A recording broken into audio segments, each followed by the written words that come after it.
Hey everybody, Kendra Ruth here, and welcome to The Hero Spouse. I'm going to answer another question about midlife crisis in your marriage. Today we have an anonymous female MLCer. She has a bomb drop, she says is September of 2021, but there's also another incident from years ago, so that's really going to add to some of this. And she is not familiar with either the contact or energy types. Given that her bomb drop was so recent, this is pretty new for her. At least learning about midlife crisis might be new. So she says, I'm a stay-at-home mom with an MLCer. She says she calls him an ongoing MLCer. He had an affair with a girl half our age for 1 year in 2016. So we're looking 5 years back, that there was a long-term affair, or an affair that lasted for an entire year. But here, during that first official bomb drop, he said, I had 1 day to move out, but forced me to leave. My name was never added to our home. She says, and my home of 15 years. I was shocked, and I moved out that day, and she moved in the next day. I saw her on the security camera. The affair lasted for a year, and I had no communication aside from him calling every few months trying to start drama between me and her, and it didn't work. Okay, I'm glad it didn't work. So it sounds like you had somebody who was a boomerang to off and on. Every few months, depending on how long between those few months, probably more boomerang.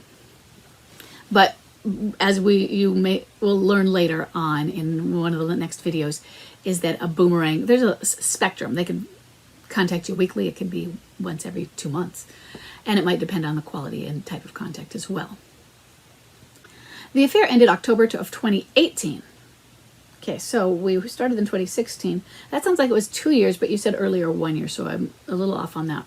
She left for another much older man, shocker, and remember that she was half their age.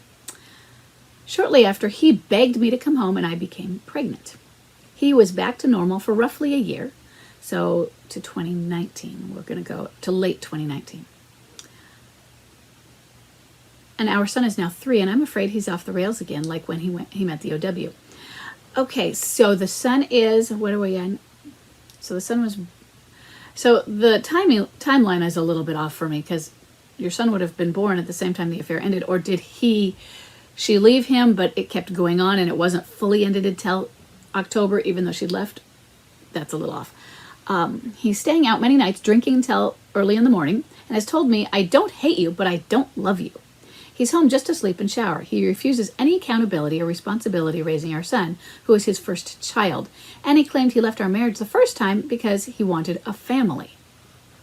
So, I haven't heard back, but I've put out an email with a few more questions. And my main question on this, because it will change how I would respond, is how old are you? How old were you at bomb drop? And how long have you been married? Now, it looks like 15 years in the house. So it looks like that would qualify as a long-term relationship in my book. And that changes how I would look at it if you'd said 3 years at the 2016 mark. Then I would think, well, what is his history? What is his history of this? You might not have realized that there was some serial issues going on with him before you got together. Also looking at the maturity of the two people that are going into this relationship, because he returned home and you got pregnant, had a child, it's his first. And then I was wondering, I know I was 41 when I got my first child and I have 5, so it doesn't always fit the pattern, but still have the stereotype of first child, stereotyping you as younger. But if you have been together 15 years, you're probably not. So looking at that, but at the same time, I am concerned. I'm concerned that he came home, but he kicked you out, you went out, and you said that his attempts to create drama between you and the alienator didn't work, but also he kicked you out and you immediately went out. Your name isn't added to the home. And I don't know the law in places, but if you're married, and maybe you aren't, maybe that, which is, marital style relationships is what I work on, but basing it on the law, does he have the power to kick you out legally if you are married? Should it matter that your name isn't on the house, in other words? So that is something that I have questions about, because my concern is that he was able to bully you immediately with a bomb drop that for you was absolutely shocking, and you just left. So your first bomb drop, we're going back, not considering a bomb drop of September, let's go back to 2016. You had a bomb drop and your world changed. Black and white, from one day to the next, you were kicked out of your house. You were told, I don't love you, I'm replacing you, and another person immediately moved in. And I'm not saying you accepted that, but the affair lasted a year, no communication except for him to be monstering at you. He was absolutely monstering at you with trying to create drama. High levels of narcissism, although that is consistent with a midlife crisis as well. The affair ended, and then he begged you to come back. And you did. And of course, I'm missing all of the back and forth. If I'd been talking to you at that time, I'd have more idea of how you were and what was going on. But all I'm seeing is he was rude, monster. The affair ended, and he said, okay, now you can come home now. And begging. And you did. So what changed?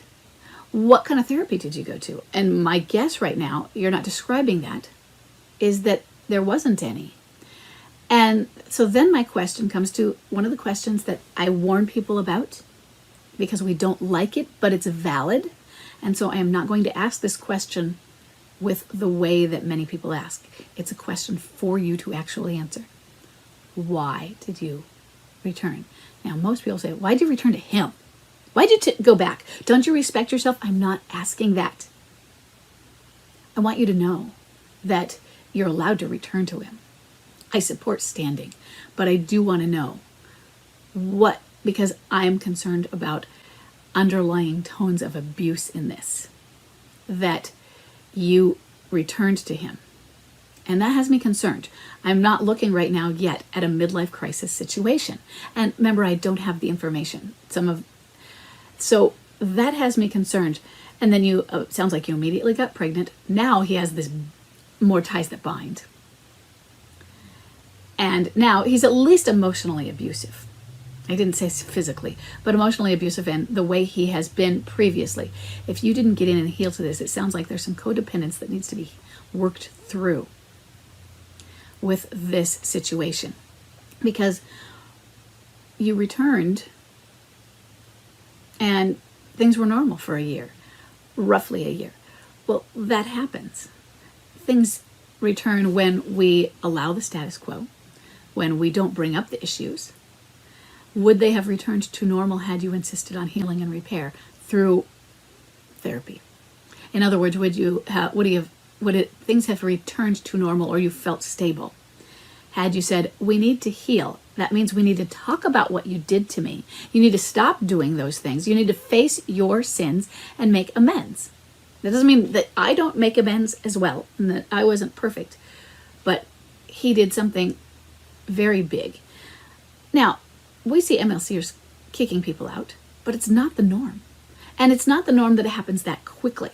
The way he did it so quickly, sure, that's happened, but that he kicked you out, usually the woman stays and the man leaves, and moved her in right away, immediately. I've seen the alienator move in. I've seen the alienator move in and live there for a few years.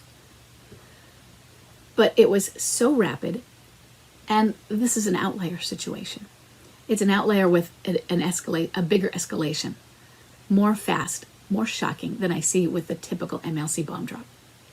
And that has me concerned about abuse, has me concerned about codependency, and a relationship that if you don't take it back to therapy, and if he doesn't agree to that, it's not going to work anyway. He's not going to agree to it right now anyway. You go to therapy on your own. So midlife crisis or not, you go to the therapy. You tell him he's welcome to. But now you have a child to protect as well from this.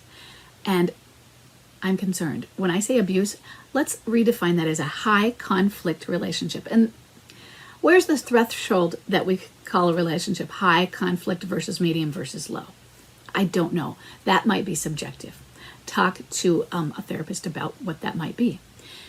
Because children who are raised in low conflict marriages are better off if their parents stay together. That could be whether their parents are happy or not. If the relationship, the household is low conflict, the children are better off even with an unhappy relationship. Even if we're just married because we're duty bound or for the convenience, or we're staying married for the kids, or because it's a contract. Children who are raised in high conflict marriages are better off if their parents are not together. Is this high conflict? I want you to think about that. And I want you to get some therapy and get some healing. Because if you can go to therapy and step aside from the relationship right now. So let's say there's a separation. You stand for your marriage. That's great if you want to do that. But you stand for your marriage by working on you, by doing your therapeutic work. You can't force him to do it. And he can move towards you or not. And it can take a few years. Okay? So if you would like to give me more information, go right ahead, and maybe I'll have a different answer, or I might be able to enhance the response a little bit, or maybe you just have a few more questions based on what I've said. I look forward to hearing from you if you would like more information, and I will see everybody else in the next question.